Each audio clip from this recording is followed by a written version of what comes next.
নাম আচার্য হরিদাস ঠাকুরের প্রার্থনা করবেন, নাম প্রভু প্রার্থনা করবেন, শ্রীমতী রাধারানীকে প্রার্থনা করবেন। কেন রাধারানীকে প্রার্থনা করবেন?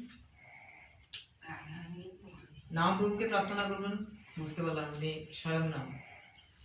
নামাচার্য হরিদাস ঠাকুরের প্রার্থনা করবো এই জন্য তিনি নামের আচার্য, তিনি নামের যে প্রকৃত স্বাদ সেটিকে আস্বাদন করেছেন এবং উনি কৃপা করলে আমরা নামের স্বাদ আস্বাদন করতে পারি। কিন্তু রাধারানীকে কেন প্রার্থনা করবো?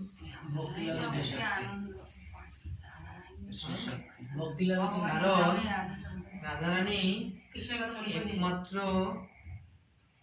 শক্তি যার কথা কৃষ্ণ শুনেন। কে শুনেন?